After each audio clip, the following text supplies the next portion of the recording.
Hello good morning all of you साथियों। आज आप लोगों को ये दिव्यांत एजुकेशन प्लेटफॉर्म पर आप लोगों के लिए भारत का इतिहास लेकर आया हूँ, जो ऑल कॉम्पिटिटिव एग्जाम के लिए काफ़ी उपयोगी है। जो आप लोगों के लिए ये वीडियो देखना अनिवार्य है, तो इस वीडियो को देखना ना भूलिए। अगर इस चैनल पे नए हैं तो इस चैनल को सब्सक्राइब कर लीजिए और दोस्तों तक जरूर शेयर कीजिए। तो हम लोग देखेंगे भारत का इतिहास।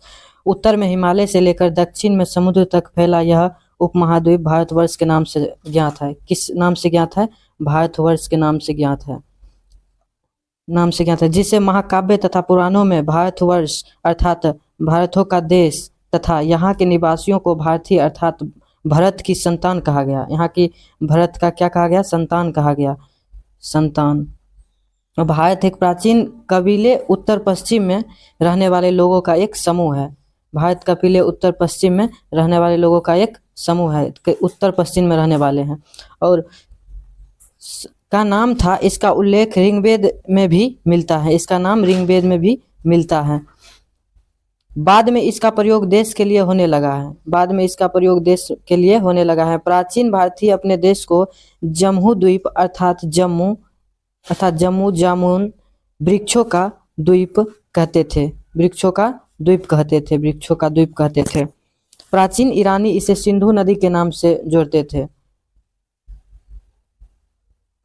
प्राचीन ईरानी इसे सिंधु नदी के नाम से जोड़ते थे। सिंधु नदी के नाम से जोड़ते थे, जिसे वे सिंधु ना कहकर हिंदू कहते थे। वह सिंधु ना कहकर हिंदू कहते थे। और यह नाम फिर पूरे पश्चिम में फैल गया। पूरे पश्चिम में फैल गया और पूरे देश का इसी एक नदी के नाम से जाने लगा। यूनानी इसे इंदे और अरब इसे हिंद कहते थे। इंदे और इसे अरब क्या कहते थे? इसे हिंद कहते थे। और मध्यकाल में इस देश को हिंदुस्तान कहा जाने लगा। मध्यकाल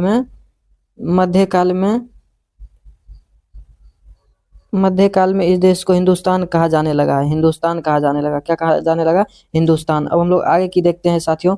इस चैनल पे नए हैं तो इस चैनल को सब्सक्राइब कर लीजिए। दिव्यांत एजुकेशन प्लेटफॉर्म पे आप लोगों का सभी ऑल कॉम्पिटिटिव एग्जाम के लिए इस चैनल पे हर वीडियो हर विषय के लिए डाला जाएगा, जो काफ़ी यूजफुल होगा ऑल कॉम्पिटिटिव एग्जाम के लिए। तो आप इस चैनल पे नए हैं तो इस चैनल को सब्सक्राइब कर लीजिए और दोस्तों तक जरूर शेयर कीजिए। तो हम लोग आगे देखते हैं साथियों कि यूनानी भाषा के इंदे के आधार पर अंग्रेजी इसे इंडिया कहने लगे। विंध्य की पर्वत श्रृंखला देश को उत्तर और दक्षिण दो भागों में बांटती है। कितने भागों में बांटती है? उत्तर और दक्षिण दो भागों में। उत्तर और दक्षिण दो भागों में बांटती है। उत्तर में इंडो यूरोपीय परिवार को भाषाएं बोलने वाले की और दक्षिण में द्रविड़ परिवार की भाषाएं बोलने वालों की। यूरोपीय परिवार का भाषाएं बोलने वाले की क्या? इंडो। और उसके बाद दक्षिण में द्रविड़ परिवार की भाषाएं बोलने वाले हैं। अब हम लोग आगे की देखते हैं साथियों। तो बहुमत है। नोट में अब हम लोग देखते हैं क्या है। नोट में है कि नोट, भारत की जनसंख्या का निर्माण जिन प्रमुख नस्लों के लोगों के मिश्रण से हुआ है वे इस प्रकार हैं। कौन हो गया?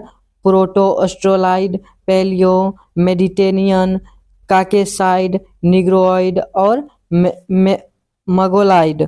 भारतीय इतिहास को अध्ययन की सुविधा के लिए 3 भागों में बांटा गया है। कितने भागों में बांटा गया है इतिहास के अध्ययन की सुविधा के लिए? तो 3 भागों में। एक प्राचीन भारत, मध्यकालीन भारत और एक आधुनिक भारत।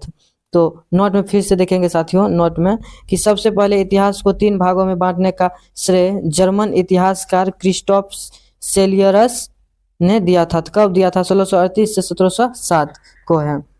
इतिहास के क्रिस्टोफ सेलियरस ने दिया था। अब हम लोग आगे की देखते हैं साथियों। हम लोग आगे की क्वेश्चन देखते हैं साथियों। प्राचीन भारत। अब हम लोग प्राचीन भारत देखेंगे। तो प्राचीन में क्या है? प्राचीन भारतीय इतिहास के स्रोत हैं। तो प्राचीन भारतीय इतिहास के विषय में जानकारी मुख्यतः 4 स्रोतों से प्राप्त होती है। मुख्यतः कितने स्रोतों से प्राप्त होती है? तो 4। एक हो गया धर्म ग्रंथ, दूसरा हो गया ऐतिहासिक ग्रंथ, तीसरा हो गया विदेशियों का विवरण और पुरातत्व संबंधी साक्ष्य।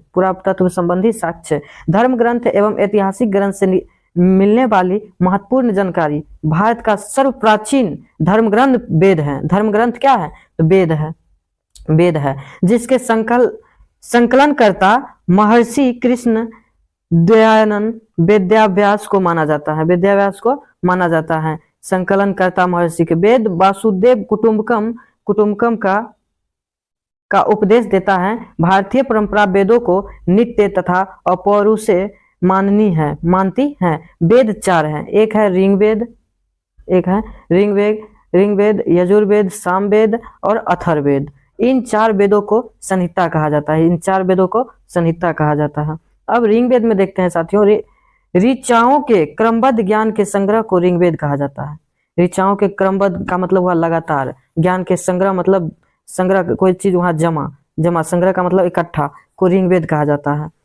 तो इसमें 10 मंडल, 1028 सूक्त, बाल खिल्ले पाठ के 11 सूक्तों सहित एवं 10,462 ऋचाएं हैं।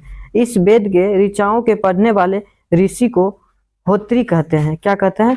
होत्री कहते हैं। इस वेद से आर्य के राजनीतिक प्रणाली, इतिहास एवं ईश्वर की महिला के बारे में जानकारी मिलती है। विश्वामित्र द्वारा रचित ऋग्वेद के 3रे मंडल में सूर्य देवता सावित्री को समर्पित प्रसिद्ध गायत्री मंत्र है। इसके 9वें मंडल में देवता सोम का उल्लेख है। इसके 9वें मंडल में देवता सोम का उल्लेख है। इसके 8वें मंडल की ऋचाओं को खील कहा जाता है। क्या कहा जाता है?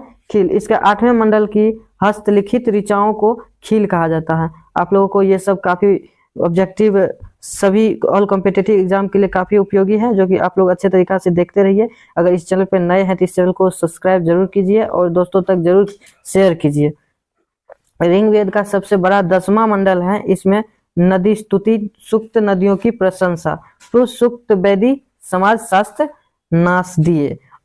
साथियों, इस चैनल पे आप लोग अगर नए हैं तो इस चैनल को सब्सक्राइब करिए और दोस्तों तक जरूर शेयर कीजिए। आप लोगों को इस चैनल पे सभी विषय का अध्ययन कराया जाएगा, ग्रुप डिस्कशन भी कराया जाएगा आप लोगों को। आप लोग इस चैनल पे नए हैं तो इस चैनल को सब्सक्राइब कीजिए। ऑल कॉम्पिटिटिव एग्जाम के लिए काफी VVI ये दिव्यांत एजुकेशन